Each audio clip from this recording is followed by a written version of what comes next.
پیارے بچوں، میں آپ کو ایک بڑے مزے کی چیز سناتی ہوں۔ ایک تھے پپو میاں۔ ان کے ابو نے ان کی امی سے کہا، بھئی کھیر کھانے کے لیے دل چاہ رہا ہے۔ امی بولی، صبح بنا دوں گی۔ پپو میاں نے یہ بات سن لی، چھپ کر سننی نہیں چاہیے نا، لیکن انہوں نے سن لی۔ گندے بچے۔ اس کے بعد رات بھر وہ سوچتے رہے، امی کھیر پکائیں گی، ایسا نہ ہو منا اٹھے اور وہ ساری کھیر کھا لے۔ رات بھر وہ یہی سوچتے رہے۔ صبح اٹھے، دیکھا سب گھر والے سو رہے ہیں۔ وہ کچن میں گئے، انہیں ڈائننگ ٹیبل پر دیکھا، کھیر کہیں بھی نہیں تھی۔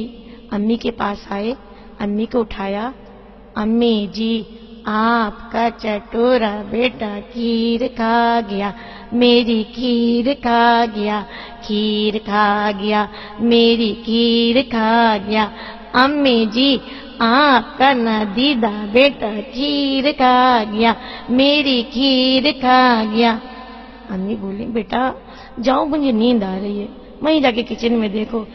کہاں دیکھوں، صاف ہے کٹوریاں رکابیاں، ایک میں ہے 2 توریاں، ایک میں 2 کچوریاں، میری کھیر کھا گیا، کھیر کھا گیا، میری کھیر کھا گیا۔ آپ کا نادیدہ بیٹا میری کھیر کھا گیا، امی جی آپ کا چٹورا بیٹا کھیر کھا گیا۔ امی بولی، بیٹا مجھے سونے دو، جاؤ وہیں دیکھو۔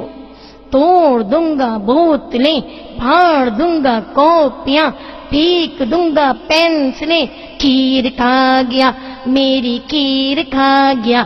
آپ کا نادیدہ بیٹا میری کھیر کھا گیا۔ امی اٹھ بیٹھی۔ امی بولی، پپو بیٹا یہ کیا دھوم مچائی ہے؟ میں نے کھیر کی بات کی تھی، کھیر کس نے پکائی ہے؟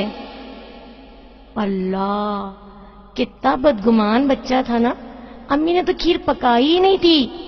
اس نے سوچا امی نے کھیر پکائی، پھر بدگمانی کی کہ میرے چھوٹے بھائی نے ساری کھیر کھا لی اور اتنا ادھم مچایا۔ سوچو، اچھی بات کی یا گندی بات؟